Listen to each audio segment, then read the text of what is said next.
All right, all right, all right. How many people are watching right now? Oh, no. I am hoping That's this not my computer problem. can handle it.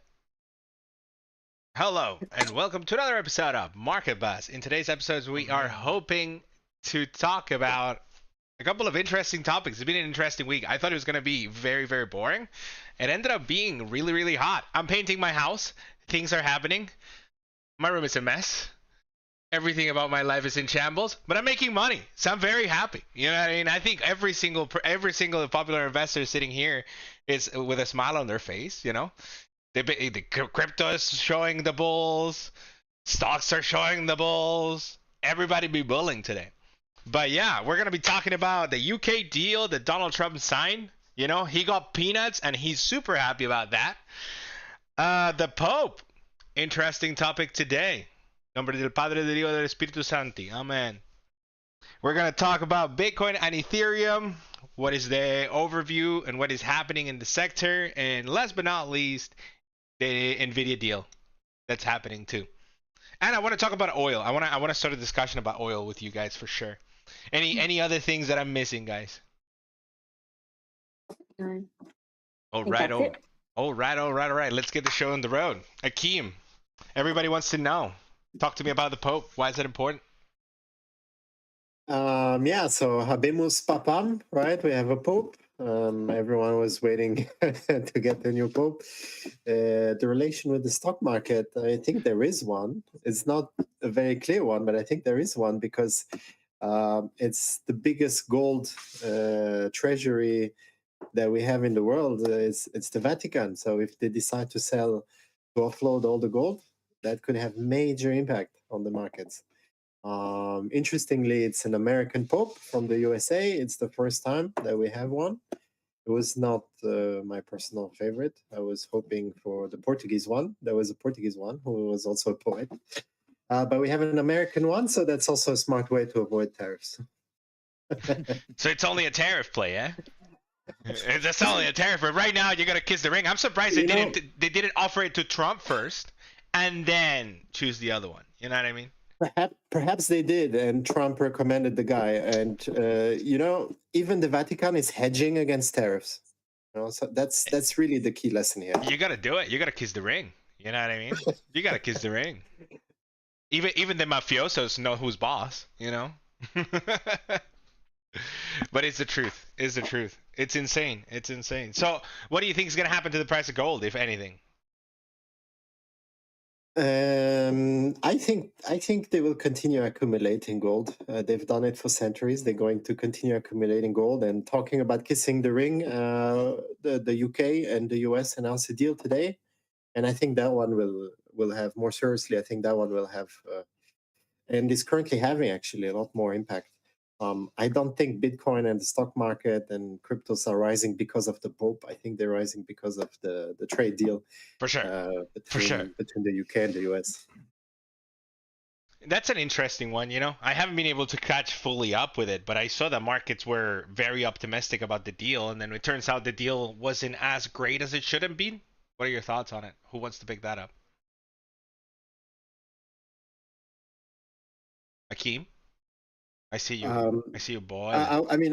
Yeah, I don't want to talk too much today. I literally said I'm not going to talk today. Basically, we're back at Liberation Day. Liberation Day, Trump announced 10% tariffs on all UK imports.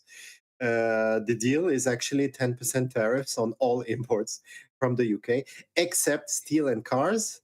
But the US is almost not buying any cars from the UK and almost no steel from the UK anyway.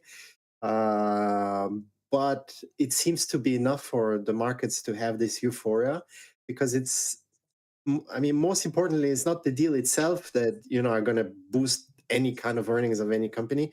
It's just the first domino of a whole set, and we have the UK announced, and we're going to have the EU, we're going to have Japan, we're going to have India, and China is going to be probably the last one left, and on purpose, so that the US will have the leverage because they will have all those deals with everyone in the world except China. And so when they will really discuss the details with China, they're going to get also, I think, a good deal.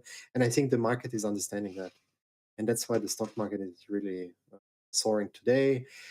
Bitcoin, cryptos are also rising, but that may also be linked to the upgrade in the Ethereum network. But I think Mimi, Timothy will be better able to cover that part. Yeah. Well, quick question. Let me ask you this: who, like, and this is just for giggles, you know, like, who do you think's gonna be next, right? Like, let's throw some numbers around. Choose one, and it cannot be chosen by anybody else, you know. I'm gonna throw my hat in the ring. India next, eh? Could be interesting. I say Japan next.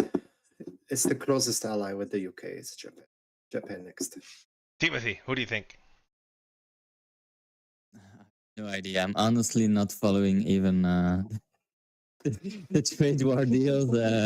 I'm just focused on price, to be fair. I know maybe Europe. Why not Europe? Mimi, thoughts? Oh well, I'm kind of in the same position as Timothy at the moment because I'm so deep within the crypto world.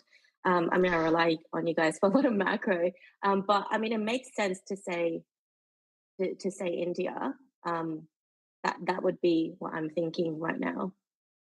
Maybe Satoshi, you know? Maybe Trump finally gets a deal with Satoshi, you know? So what happened to Akim? I didn't mute him this time. I swear. I swear. He didn't want to talk. But okay, so let's pivot a little bit. I want to understand because Bitcoin has performed extremely well in the past couple of weeks, and now we've seen a lot of strength coming in. What are you guys' thoughts, Mimi? Yeah, I mean, I woke up this morning and to a lot of messages again, and you know, I would say that a lot of people are surprised, but not really. Surprised because we've been on this downtrend for so long, or you know, chopping sideways, and so I think people are feeling like it's kind of unbelievable that we're even seeing Bitcoin above 100. But if we just look at the technicals alone, you know, structurally, and I'm sure Timothy can probably agree to this as well. Bitcoin was primed for a breakout. It had to retest some key levels, but it was primed for a breakout. And so the last conversation we had on Market Buzz, I remember saying that I would like to see, you know, there are two case scenarios. One at the time, one that it would revisit around 85, 88K, and then, or it would, you know, break out to 100K, but I'd like it to push through that and then consolidate. Now it's actually done the latter, and so it's pushed through the 100K. It somewhat has powered through. Last I checked, it was 101,000, and so it's very promising. It's great. We're still in a Bitcoin bull market. Now the reasons why. So everyone's like, why is this happening? And it's not just one event or catalyst. You know, there's so many factors. There's M2 global money supply. That's something that everyone's been talking about. And it has been not in lockstep with M2 global money supply, but it has somewhat correlated over time. You got the Ethereum Petra upgrade that happened 24 hours ago, and that went quite smoothly. But in terms of how that will deliver and perform, we've got to give it time.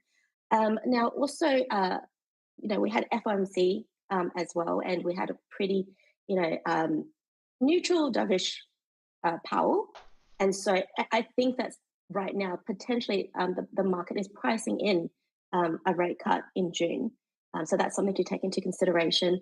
A lot of developments with like key tokens as well that we need to take into consideration. So there's a lot that's really coming together. And I did say this as well, that today in a conversation, it's that, I really feel that crypto has been an unintentional victim of all the chaos that's been happening this year. And it really has been a test of its strength.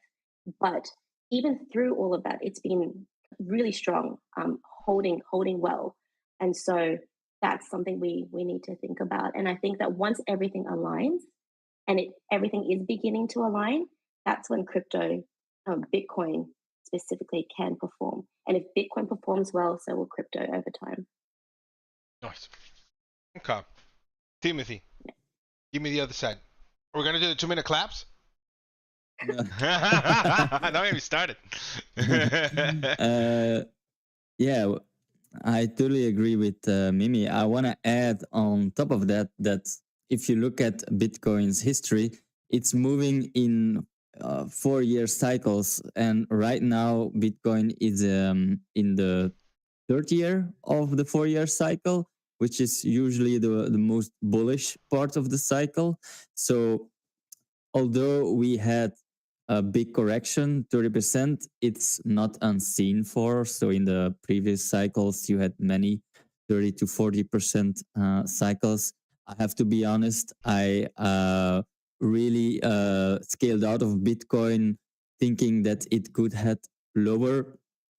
I cut half of my position, but as a crypto trader, you have to admit when you're wrong. So I jumped back in, trying to avoid too many opportunity cost, and now I'm seeing, there is still a few weeks, few months ahead to maybe trend higher into the upper 100s. So for me, I want to see how this cycle unfolds. This year is likely to go the most parabolic year. I'm not sure about altcoins. I'm still a bit skeptical about seeing an altcoin season with all altcoins going up because there's so many tokens. But I do think, Bitcoin has shown how resilient it has been, mainly against other risk-on assets like stocks. So I'm very, very impressed and proud to hold 10% Bitcoin in my portfolio. Mimi, what are your thoughts on the altcoin rally? Yeah, so that's a really good question, because I do agree with Timothy, and I think many people do agree that not all altcoins, it doesn't make sense for all altcoins to rally and to recover to their previous all-time highs, because there's just so many of them. There's so many. But the focus should be the top 20. The focus should be the key narratives. I do think that there will be a very, very strong alt season. There will be a very strong alt season. And and revisiting our discussion in around December last year, and everything still, in terms of my convictions, in terms of my thoughts, I still really think that this will be one of the most parabolic runs we'll ever see in the history of crypto to date. It's just been completely delayed. So in terms of altcoins, I do have my altcoin picks. I do post about them, and I'll keep posting about them in eToro. But there will be definitely an alt season. I know that right now, even seeing on socials, that there are people just shouting that there's no more alt season. It's just going to be Bitcoin and dominance will remain high. I totally disagree with that. It will still follow previous patterns, just a little different. So let me ask you, do you think we've reached like a top on Bitcoin dominance? That's a question that No. they asked in the chat. No. I'm thinking closer to 70%. Not great for alts, but somewhat still great for some alts. So they're not going to move all in unison. Yeah. Nice. Okay. Yeah, I wanted to say something, but I can't remember we can right always now. go back. We can always go back. So one discussion point, just to open up the discussion about why I think it will be hard to have an altcoin season, is because right now we're seeing a lot of institutions putting money into Bitcoin. In previous cycles, you had more retail investing in crypto, while this cycle it has been a lot of sailor buying, institutions buying, even countries buying. Do you think these institutions will rotate into speculative assets like small cap altcoins? Because I don't really believe they will. They have enough exposure to the crypto market by just investing in Bitcoin. Yeah, but we've seen this. We've started to see this, that institutions they investing not only in Bitcoin, they're investing in Ether, but they're also going to launch ETFs, Solana ETFs, Cardano ETFs. The Trump media is partnering with Crypto.com to launch ETFs that will be powered with Kronos, my favorite crypto. So we're seeing really institutions going into altcoins, also in Hedera. So we're seeing really very interesting partnerships. And I think the winners of the altcoin season will be those where there will be some backing of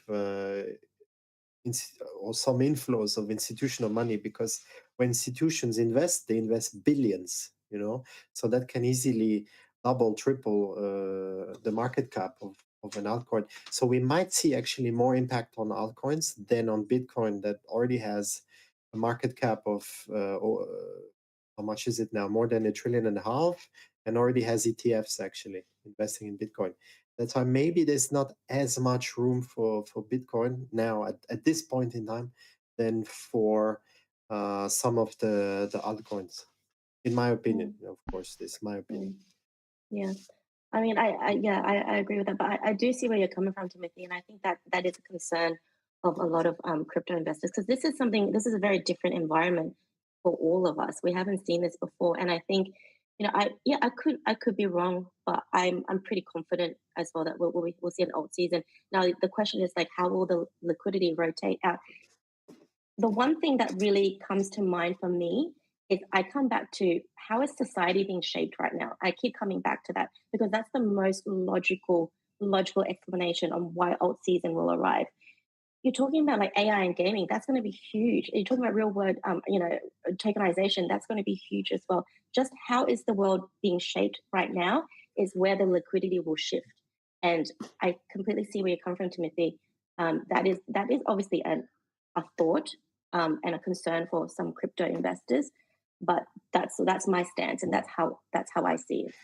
But I think there's a common message, though, we can take from the three of us, is that not all the altcoins will rise like in 2021, when everything was just rising and hitting new all-time highs. You will have to pick wisely your altcoins for this potential new season to come. It does feel the same for stocks too, Like it feels that you have to be very picky with what you're buying right now. I think I'm like, I've had to sell a lot of my portfolio, not my eToro portfolio, but my personal portfolio, and buy into like different ETFs in order to get away from a little bit of taxes. But I'm reevaluating, and I'm choosing a very particular set of stocks. It's like I'm choosing the best in their sectors, one in each sector that I like, maybe two. And holding those companies. So it's like that's the analysis that I'm doing right now. One that I want to throw at you guys, and I asked this on the eToro group, was did you guys hear the Google news? About Apple. So Apple's kind of like Apple said that search was starting to come down. Apparently Google has responded. Market freaked out yesterday, and Google was down almost 8% in a day. No earnings, no nothing, just based on the news. Be interesting to see the price of today. Well, price today sets a little bit up from the lows, but it was an interesting day for Google. Like, what are your guys' thoughts on Google in this case? I put a position yesterday. I bought. I'm still long-term bullish, but it's due to the AI. You cannot expect that the search might be reduced over time. But didn't Google say they also see that more people are using also Google because the chat GPT is not giving the results they want? Not yet. So they're not there yet. Well, I was at a party on the weekend, and I love ChatGPT. You guys know I love ChatGPT. You know what I mean? And I was trying to convince everybody why ChatGPT is good. You know what I mean? You're that guy at the parties? You have no idea. Like, for sure. Everybody said, like the debate was around art and how, AI is coming into art, and is it really? But we had this conversation. And the conversation. Did you have your leather jacket? Oh, you know it. I was like, Jensen, speak through me. But it was a very interesting, and like the perception I keep getting is that it's not mainstream yet. You know what I mean? Like, you don't chat GPT whenever you need to do, but you Google shit. You know what I mean? Like, you know what I'm saying? Like, Google is a verb. You Google it. You know what I mean? Like, it's like. I have a question. What did the girl answer to you when you told her that?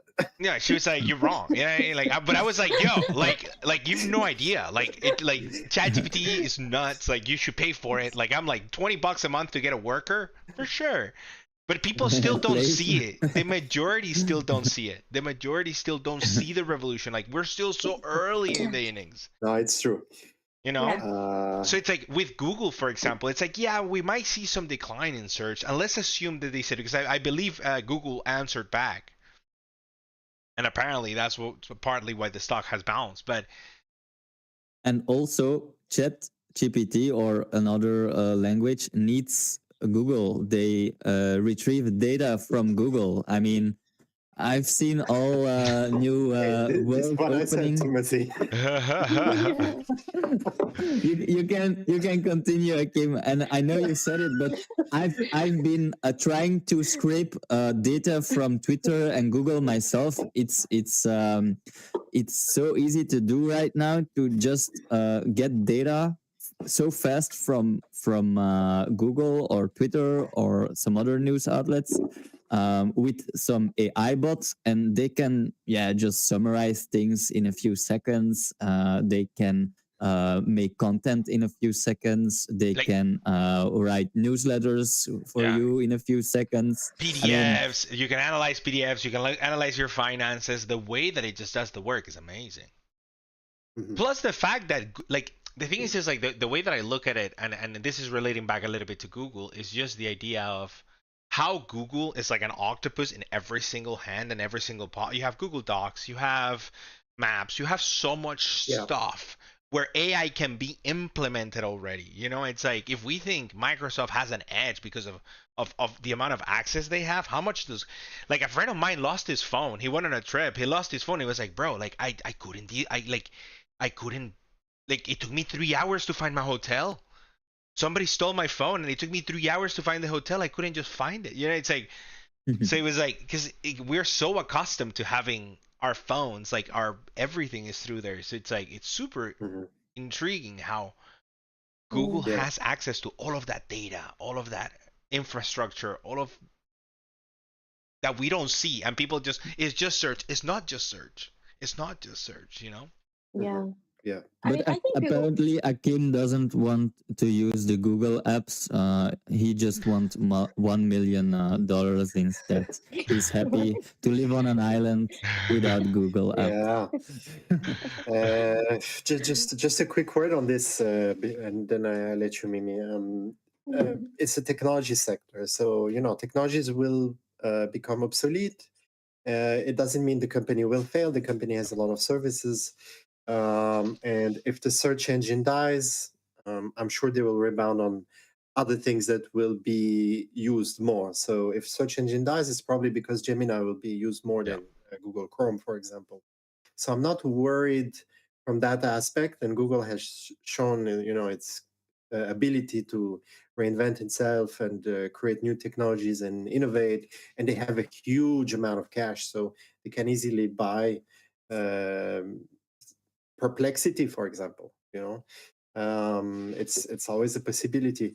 I was a shareholder in Alphabet, but I sold last year around 180, 190 bucks per share because I was afraid of the regulatory part. They want to split the company, Yeah.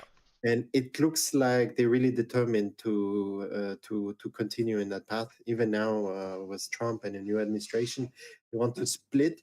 And I actually don't like the idea of splitting that company, because if you split the company, you lose exactly what I was saying, exactly what I think, Nestor, you were saying. This ecosystem where they have data from everywhere and everything. So if you have split entities, one for the search engine and one for Gemini, it's going to be an octopus without the tentacles. Mm. Uh, But you know what? But you know what? Like knowing Google and the people that are working in these companies, I wouldn't be surprised if all of the tentacles that they get cut out all of a sudden start become octopuses. You know what I mean? It's like how does this play out, right? Like let's say they make you sell it. Do you own now part of the company, or maybe it just becomes private, you just get a cash payment? Like how would it play out, you know? And then let's assume that. yeah. but there's risk also shareholder dilutions, right? Of these small parts, they might have to raise money again, Yep. and you know you have to kind of. At that point, you can decide to jump in. I think you know to Okay. avoid that part. Go ahead, Mimi. Sorry, I. I don't really have much to add. I don't have much to add after that. All right.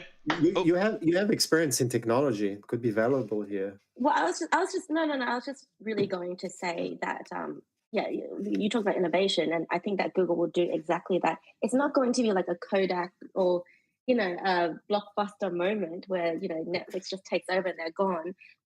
They and what's really interesting.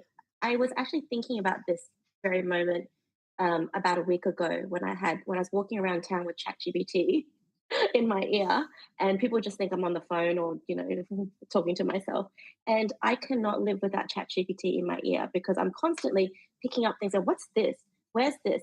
And I actually was because I'm in a new country and I'm trying to figure out the transport. So I was trying to, okay, look, I'm going to live like a local. I'm going to catch a bus. I didn't know where to wait for the bus. So I took a photo randomly on the path. I said, ChatGPT, is it here?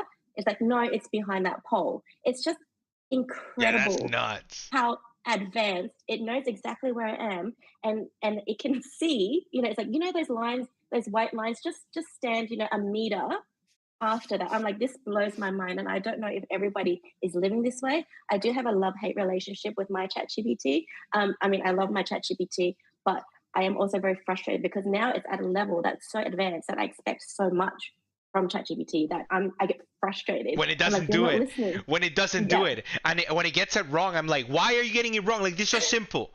This is so simple. Yeah. Oh, you've no idea. Oh, when you start speaking to it a lot, and the conversation's been going for like 2 hours.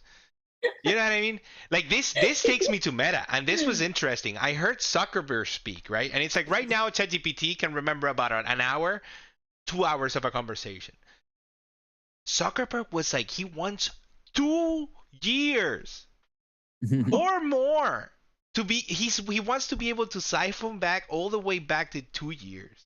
It is nuts, So that being said, I wanna would you guys get the Ray-Bans? Like the Ray-Ban AI glasses? I think the only thing that can dethrone the iPhone or the smartphone in this case is its glasses. There's nothing more convenient than glasses. You put them on, you forget about them, and then you're able to just see this reality. That's my hot take. This is my hot take. I think and I really want to get them. I really want to get it because I think VR is not really there yet. But getting some glasses that are able to just enhance the reality is where we pivot from here. I'm down. I want to get him. I want to get him. You know what I mean? So don't forget to hit that like and subscribe. Make sure you grow the channel, and then we'll do an episode on the Ray-Bans because I am super excited because I've seen Zuckerberg always wears them now, and it's Meta AI, and it's been super interesting because it just watches what you watch. So like Mimi's saying, it's just like, oh, where is the thing? And then it's just there. It just shows you in the glasses. It's nuts. Yeah. Well, I think the hot take really here is that technologies, they're just merging so much with reality that it will really be difficult to make the distinction. And it's the same with crypto. A lot of those technologies could become really part of our life to an extent that we just cannot differentiate anymore. And that's why and I know Mimi also loves it very much, the Black Mirror show. It's just amazing because it shows you how the future may become, and this is why we as investors, we have to be able to try to visualize a bit the future. We don't have to guess the future, but we have to try to at least pick up on some trends and see where the world seems to be going, right? And to capitalize on that, and that's where the opportunity lies, really. No, it's the truth. All right. Absolutely agree. All right. Okay, yeah, that takes me. So, AI, boom. NVIDIA. So, my baby is in the news this week, and for a very good reason. Because right now, NVIDIA is Wait, do you have a bird at home or what? How is that sound? yeah. It's the missus. It's the missus. She calling. What? It's the missus. She calling. But so Nvidia is very It's how interesting. it's how she calls you, or No. that's how It's she the likes to ringtone. call It's you. the ringtone. It's the default one. It's the default. I've never changed it.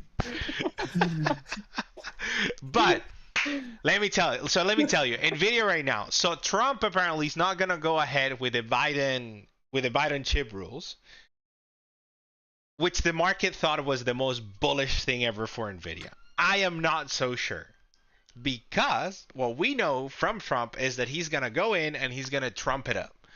So we still don't know if it's gonna be good or bad on how the chip, like the restrictions are gonna play out still. The market seemed to like it. Nvidia was sitting at 119 yesterday, just before the market, like 117. Today's sitting at 118. It's finally showing some strength. We are sitting at resistance levels, so we could see some downward momentum. But Nvidia was a very interesting thing, and the only thing would be that because right now, talking about the trade deals, one of the biggest chips that America has is Nvidia chips. Just the accessibility to the latest microchip technology. So in this case, Nvidia could benefit from trade deals starting to play through. So something to keep in mind. I like Nvidia. I continue to like Nvidia, and I hold it in my portfolio. It's my biggest position. I am super biased. I am random guy on the internet. Don't do what I do, but No, but check out my portfolio. you're not very biased. I'm just gonna add to that the valuation: 27 times forward earnings. With This is 100% insane. growth. 27 times. I'm expecting 100%. I'm expecting 100% growth. I'm expecting 100% growth this year. Yeah, and in the next 5 years, it's estimated between 30 and 50% per year. No, earnings 100. growth, yeah? 100 every year. 100 every year. 27 times forward earnings is really dirt cheap. So Yeah. if you have 100% growth of earnings, I mean, it's more than cheap. It's the stock is free. I think it's forecasted 75 this year. Pretty What? sure. Sorry. The What's growth, forecast? the revenue growth, Uh-huh. revenue and earnings for sure. But we'll see. Yeah. We'll see. But yeah, it's not at 40 anymore. It used to be at 40 times earnings, and we found it. I mean, it was the historical price was around 40. Now it's at 27. So I think there's a lot of room for growth here. no, is it true? But you have time. I don't think it will rise sharply in the short term. I think it will really explode when there will be a deal with China, and this is gonna take time. Correct. And I think right now, funny enough, we are getting opportunities in many different companies and many different sectors. For example, like today, yesterday, we got opportunities in Google. If you believe in Google and you think you missed it, then boom, you can pick it up. And then you're getting opportunities left, right, and center. Even Palantir offered some opportunities, right? I'm still biting myself for not buying Palantir at 70. You know, it's a crazy company, but it definitely has some momentum. You know what I mean? And Still overvalued though. I think so. That's the reason I'm not in it. You know what I mean? But it can be overvalued, and it can continue and stay to go up. Palantir goes for me in the same group as Tesla and Robinhood. Is really, they have a big base of. It's not even Fan base. investors. It's Cult. A cult. It's a cult. It's really a cult. So I don't think you need to buy all the stocks in that group. GameStop also is part of that. Just pick one. It's nice to have in your portfolio as a speculative bet. Yeah, a small position, high risk, high reward. I had Get somebody in, get ask out. today, buy Tesla or not right now. I had somebody ask. Man, Tesla's Maybe so we should crazy. look at the chart, like open up the chart, Share and then we it, can share it, see because how. if I share, how I'm it's, gonna stop this stream, even though I can. I can too. Huh? But Yeah. you Okay, share the chart. I will share right It's now. chart time. Tesla being in that group that I mentioned, I think the factors you need to look at are not the rational ones. You need to look at.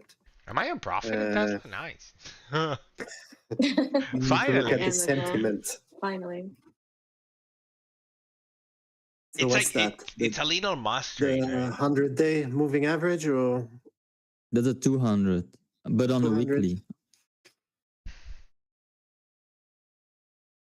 But I don't like the fact that they always miss earnings. Yeah, but they don't follow. Again, they don't follow the logical factors. So Well, did you see? they miss earnings, but Yeah. the stock goes up 10%. Yeah. You see, You know? the one time they beat earnings, everybody in this stock is like, "Oh my god, it's finally happening!"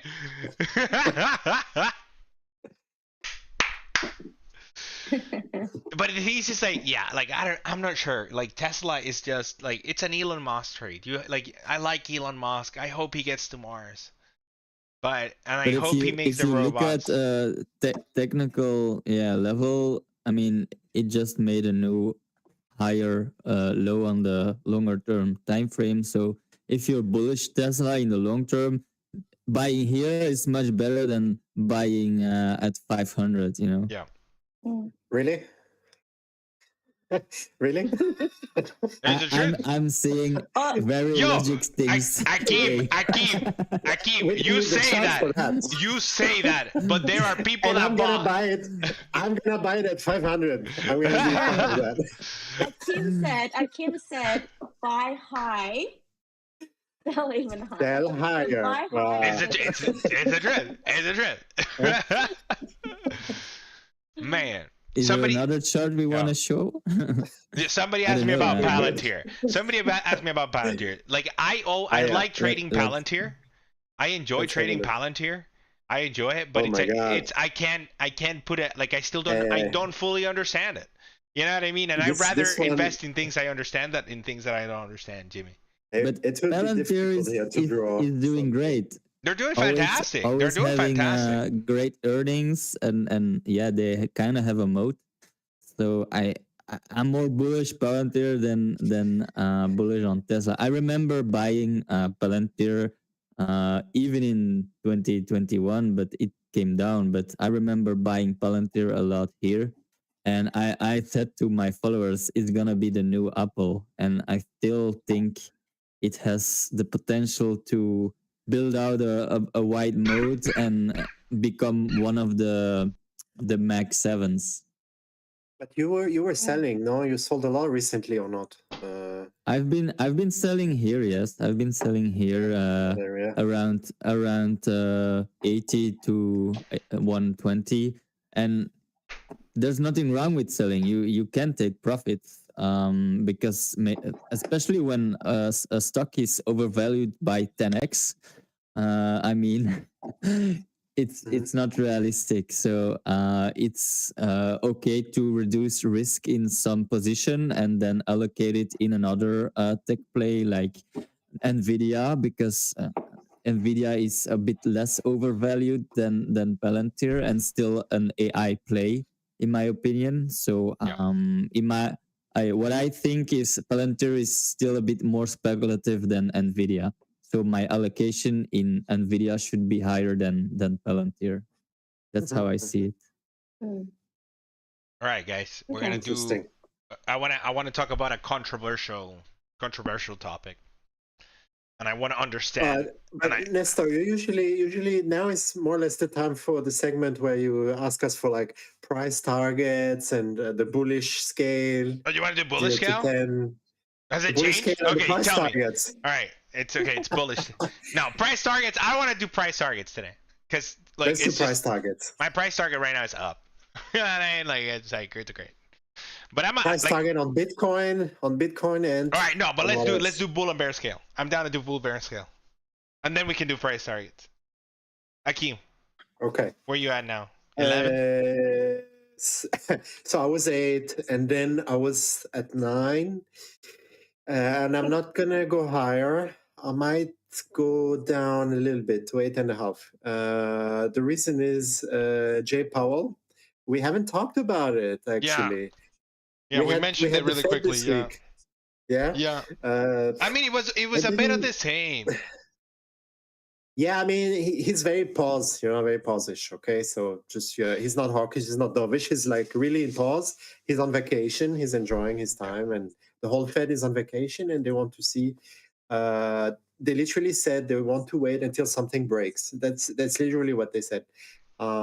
Either labor market breaks, either inflation breaks, up or down, but something breaks, and then they will act. So we know they're going to be late, and So I'm just feeling that this year there's not going to be much happening there. Yeah, that on that front. That's why I'm a little bit down. I was thinking, there could be rate cuts and preemptive rate cuts. So now I'm thinking that if things start to break, market will panic. Yes, the Fed will jump in and save maybe the end of year, but it could get a bit messy there. So I didn't like that message that he said they want to wait till something breaks. So Like, I just 8.5. I like the Fed has been super transparent, and I don't think that has changed. They have the ammunition, they just don't want to use it because of all the uncertainty. They can use it whenever they want to. You know what I mean? They could convene a meeting tomorrow and drop interest rates if they need to. They're not going to do that because they have time to breathe. For a while now, they don't have to make a decision. And it's like the market is just like, oh my God, you either need to cut or raise. And it's like, bro, like, it's okay. Hold steady. You know what I mean? Like, it's fine. Like, there are three options. He's just going to tell you, like, but everybody's just expecting an answer because Trump is so euphoric. You know what I mean? It was the same with, even with NVIDIA with Jensen. You know what I mean? It was like, everybody's expecting every single CEO to be like Elon Musk, when the reality is like, CEOs don't even talk much. They're like, sometimes they'll go and like in a news media event and they'll say, yeah, like, we're doing great. And then that's it. But it's like, people were expecting like, oh, Jensen needs to say, he's not saying anything. It's like, bro, he doesn't need to. Yeah. Like, he's doing his job. His job is running the company. You know what I mean? Like, he's not a showman. And so it's like, in the Fed is the same. I don't think he needs to be doing anything. I think he's in a good place. Unemployment is holding steady. It makes sense. It makes sense. But as an investor, I find it a bit, sad that we're not going to have this massive injection of money in the system. We've had it for so long. It's like, that's so sad. Yeah. It's like, they're just not going to print money. Like, oh, it's okay. Yeah, I wanted the printer. I wanted the printer. Like, people forget that the reason they print is because shit hit the fan. We don't want shit hitting the fan. Yeah. I just clean myself of the shit. Akim doesn't care. Now, it's the Akim way. He doesn't care. Yeah. I understand the logical part, but I want the printer. 8.5 without printer. I'm gonna buy a printer. And this episode is sponsored by HP. HP. Oh, what about you guys? Come on, targets, scales and targets. So Bitcoin target. Let me give Bitcoin target 130, 150k. By the end of the year, range. It's not mega bullish, but 130, 150. Yeah, this super bullish. All-time high. Yeah, 30% up. It's not mega bullish. It's Bitcoin is old now. Bitcoin is old now. It cannot move as easily as when he was young. That's my target, Nestor. Fair enough. I know. I get you. All right, Mimi, bear and bull scale. I mean, look, that scale question is a bit of a tricky one because you're talking about like long term. You're talking about this year. You're talking about the cycle. This year, 2025. 2025. Okay, just how do you see the forward run? I'm going up to a 10. I'm going up to a 10, right? Look. Whoa. We're talking about crypto. I'm talking about crypto here. I'm going up to a 10. And the only thing that makes me a little bit cautious and nervous slightly is the stock market. Like, I don't, because I'm not as deep into it, I don't know exactly how it would play out, but obviously things seem to be aligning. But one thing that really stands out, right? We're talking about Bitcoin decoupling from the stock market, Bitcoin being tested, right? Now, if you look at S&P 500, it's. I mean, the last I checked sometime today, it was like it's still at a lower high. That makes me a little bit nervous, just slightly nervous. And so, should there be another retest in the stock market, then how would crypto perform? And I think if that was going to happen, I'm obviously leaning towards the fact that people would start to really see Bitcoin as a safe haven, and it would continue to remain strong. But that's the only thing that would derail the crypto market. Should everything fall in line, the crypto market will put up incredible numbers this year. So I'm going to a 10. And if anything happens, has nothing to do with crypto. Tell me, let me ask you this then. Bitcoin target then by the end of the year. Or by the end of it, that's a really tricky one. Look, I still stand by a very conservative. I don't like to use forecast. Very conservatively, I like know. 100, 125, 130. Okay. But That's I know similar, there are a actually. lot of the same range.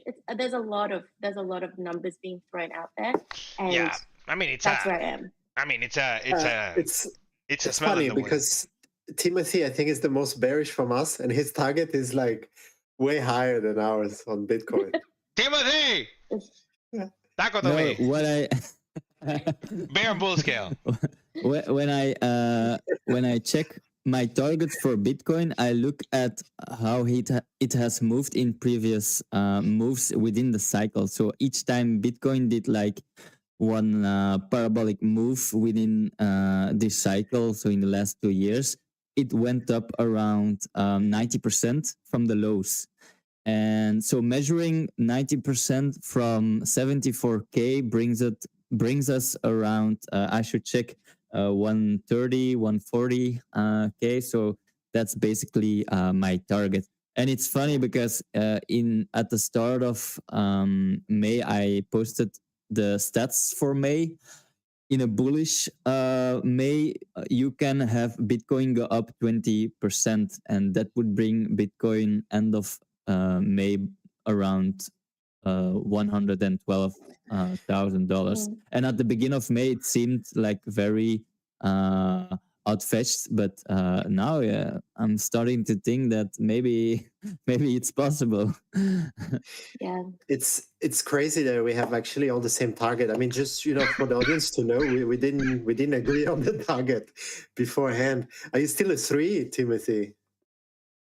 Out of 10. So for stocks, I would say I'm remaining cautious as long as there's no real deal with China. I want to see something happening with China, which gives me more confidence that the market is ready to move higher again. So I'm at last stream I said 5, so I'm still at 5. 5. Oh, tough crowd.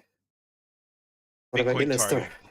We wanna hear you, Nestor. Bitcoin target. You know what I mean? Like freaking. Like, are we playing the Do you prices have right? Bitcoin? Are we playing the prices right? You I don't bought even have some. Bitcoin. I bought some. Yeah. You bought some I recently. bought some. Yeah. On eToro. I have. The... Yeah. I have personal accounts. You know what I mean? But not on eToro. On eToro, Yeah, no, some. but I mean I on hate buying. your eToro. I hate buying in eToro. Bitcoin. It's too expensive. Yeah. It's too expensive. You bought what price recently then at 90K? Yeah. I don't know. Even lower. I bought. Yeah, let me have a look. I bought 89. a couple of episodes ago. I bought it. I bought in the episode. Huh? Let me have So a what's look. your target? Are we playing the prices right? What was your target? 150, 150? No. We're not telling you. And You $1. didn't listen. 150 and $1.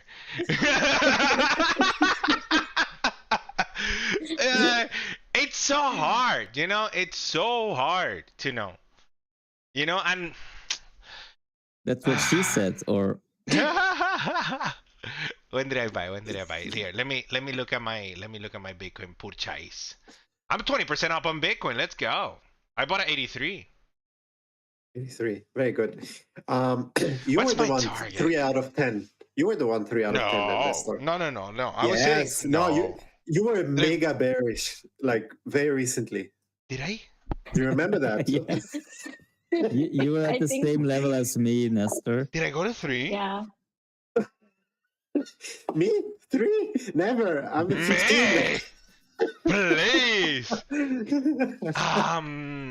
Let me have a look. Bull and bear scale. It's so tricky. There was a deal today with the UK, and you live in the UK. You should feel that euphoria today. You're gonna sell the king came to bring me some pounds. They're going to be deals in the steel industry. Yeah, Jimmy says. Yeah, I was at 6.5. Like I think I'm at I'm around the same. I'm still like 6.5. The deals need to start coming in faster, better, and stronger. It cannot be a Trump win. It needs to be a real win.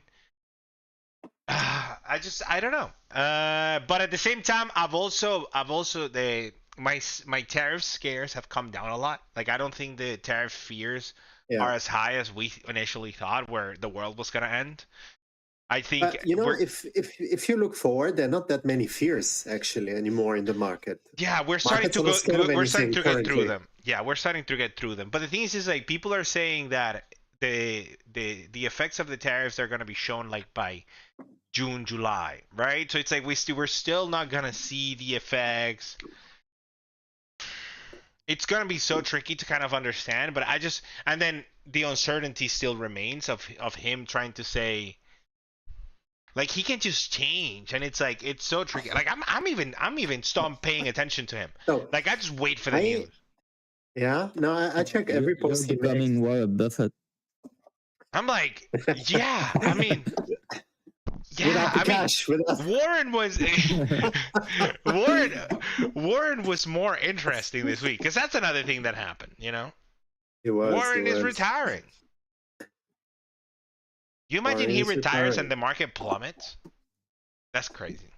I don't want to talk about it. Yeah. I don't want to talk about it. But to come back to Trump, I did notice though that his tone has changed when he just after the inauguration he had all this energy and he had the bazooka and he was just shooting at everyone, and it feels like either he's getting a bit tired, like himself, like physically and mentally. It's very draining to fight the entire world at once and receive all those calls at once, and it just feels that he's more and more diplomatic, but really with everyone. I expected maybe that he would say a couple of bad things towards the UK or towards the prime minister. Not bad things, but something a bit not so nice, because that's what he did in the previous month. Also with the same Keir Starmer, they were having discussion about the freedom of speech. Trump and Vance were basically saying there's no freedom of speech in the UK. Anyway, long story short, I just feel that he's much more diplomatic now, also towards China and towards other countries. I think he just wanted to give that first impression. And that's why I'm kind of bullish about Trump now, because we're going to have those tax cuts that will boost earnings of companies and also consumers. So I just don't see that many fears now going forward. Yeah, the only risk is the Fed waits too long and things start to break. Then you could have something random breaks. Or something random breaks. Because we got India Pakistan tensions rose. I'm surprised the market was just like, yeah, whatever. They're just arguing. It feels far. The market didn't care. The market didn't care. It feels far. India's massive though. Like if India decides to go to war. Yeah, but it's with Pakistan. I know. But it's not with Taiwan. There are no chips in Pakistan. Fair enough. But yeah, that I was surprised the market did not, because the market was up the next day. It came down a bit and then it just bounced back up because of the trade deal news. But I hope nothing happens. If we have people watching from Pakistan, I hope nothing happens. If we have people from India watching, I hope you win. Wow! Wow! Hot takes here at MarketBot. No. It was a joke. Just safe for everybody. I hope everybody stays safe. Both food from both countries is fantastic. That's what I can say. Right. But yeah, I mean, like we've touched on a bunch of points. It's like what else? What am I missing? Did I talk about oil? Are there any questions? Did I talk about oil? I can't actually see the. Yes, Nestor, you talked about oil. No. No, we didn't talk about oil. So, oil. No, not again. There's nothing to talk about. There is. We talked about it last week. Oil has to go. For me to become more bullish, oil has to go up. To go up where? More. Like why is OPEC Plus increasing production into the barrel being at 58? Yeah, the reason is very easy, actually. Is it a real question you're asking? Yeah. Look, Saudi Arabia produce oil for $30. That's their cost. And the US produce, their cost is 70 because it's shale oil. By the way, I graduated in oil and gas, so that's why I know these random facts. Okay. The US, it cost them $70 a barrel, and Saudi Arabia $30 a barrel. So if they manage to produce around 40, 50, American competition is going to go out of business. The market share of Saudi Arabia will grow, and this is why Trump is going. I think he's going personally next week to Saudi Arabia, or maybe they will meet in the Emirates. Anyway, he's going to the Gulf next week. Yeah. To shout politely. He cannot shout too loud. He has to be nice with the king, the Saudi king. But that's why the OPEC wants the price to remain around $50. They make huge amount of profit, but at the same time, they continue gaining market share over the US. Okay. The thing is, So that's like, the reason. I've been so surprised because it's like, okay, I understood why oil was coming down, but it's like, if we're really coming out of this, why is oil not? Like, I mean, oil is up today. I was looking at the price and it's up 3%, but we're still so low. I'm like, this helps inflation. You know what I mean? So it's like, even Mimi and Toby, Maybe. we spoke about it. You know what I mean? Like using oil as an indicator of the real No, value you of the brought the world. topic Of to course, them for also. sure, dude. I was like, Just you need to leave evaluate people crypto assets alone. with the price of oil. You know what I mean? Like, Leave people forget alone. about satoshis. It's about freaking oil. You know what I mean? How much? Hey, keep this topic for your weekend parties, man. No. I already have AI. You know that next week's party. No, but the Fed doesn't care about energy and food. You know, they don't care about the price of oil. Yeah, That's the that's thing. That's the problem. yeah. Oh man. Yeah. Any other questions you guys want to answer? Do we have questions in the chat? No. So far, it's only been Jimmy speaking up. What about the question on MicroStrategy? Yes, there was that one. You guys take it. I'm gonna see if somebody's breaking into my house. But I'm I'm listening. going to mute myself. I know nothing The about question is, do you think MicroStrategy could be the reason to trigger the bear market by selling their Bitcoin? They're never gonna sell. I don't think Michael Taylor is gonna sell Bitcoin. Ever. No. I don't think at all. I don't think he's ever gonna sell. Like he's like, what happens if the price of Bitcoin goes to $1? And he's like, I'll buy all of them. Yeah, but here, look, I did a quick search. It's 2%, right? That they control of total supply. It's okay. 2% of total supply. But I think it's what he means. You know what I mean? Like he's like, Yeah, the message. yeah, it's just like he's so bullish and like they are doing some financial. He's not gonna stop until Bitcoin hits like 2-3 million. Yeah. It's not even about for the sure. money for him. It's not about the money. It's the whole. It's a revolution really for him. So it's about the yield. We are a Bitcoin I mining think yield. it's also a way to have his name written in history. I think that plays also a big part. Well, if he's right. Yeah. If he's right, he called it. You know what I mean? You want me to call him to have him on the channel? I can arrange it. Yeah, let's do it. Let's have him next week. We can I'm try. down. Okay. I'm down. We have the Pope already scheduled. The new Pope. Yeah, so make sure you hit that like and subscribe because we're gonna get you the best gets, and the faster we grow, the faster we get you this guests. His name is actually Toby.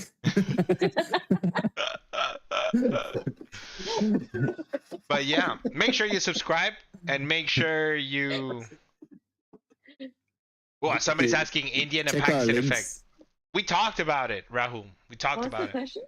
Sorry, what? India-Pakistan effects on the market.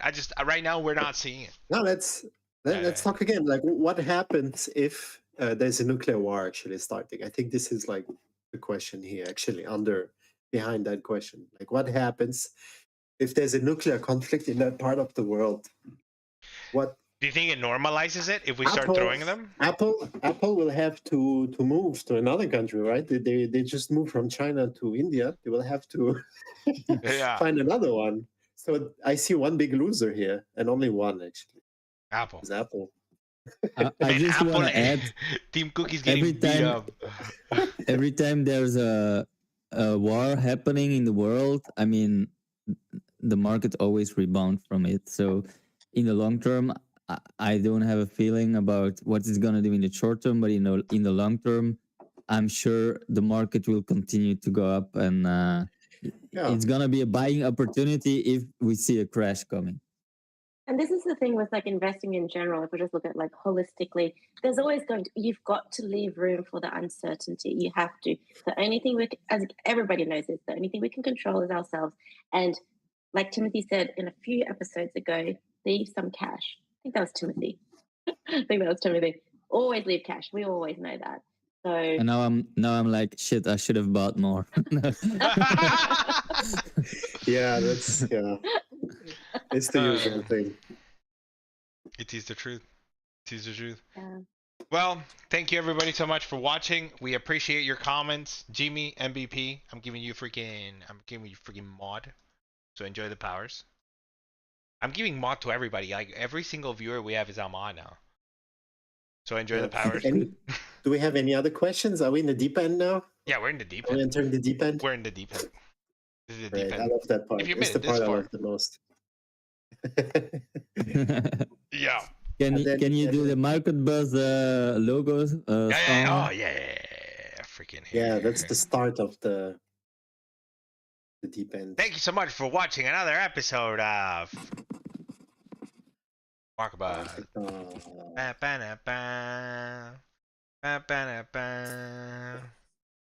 I just saw Alright, the leave. message. Leave. What's happening? Why isn't it fixing? God dang it. God dang it. But we were hitting actually something really important. It's the biggest struggle for investors is cash. Like how much cash to have, when to deploy, when to sell assets and hold cash. I think this is really, at least for me, is my biggest struggle. I don't like cash. I hate cash. That's also a problem I have. Just Buy wanna get rid of it treasuries. as soon as Put I it have on treasuries. Man, this is not gonna Oh, move away. man. Really? God dang it. Technical difficulties. Wait.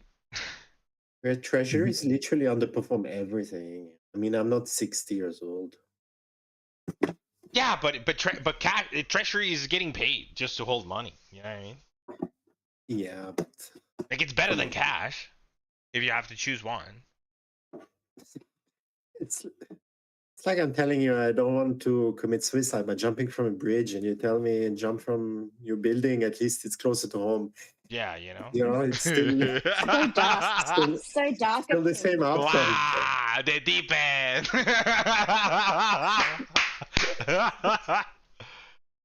Oh, have a good one now. Oh, You're man. still live? Yeah, we're still live. I think. Yeah, we're still live. But we're in the deep end, so we It's can't the talk deep about end. everything. Yeah. It's talk about life. All right. I'll hit stop, guys. Well, we're recording because we still need to upload, but we're live still because we're in OBS. Well, Mimi, I Worked very just well see your today. message. wait, Mimi. We just see your message. Nestor, you have to Wait, admin. just wait. Are we still live? Yeah. Should I stop? Yeah, just stop. Oh. All right. Have a good one, guys. Thanks so much for watching.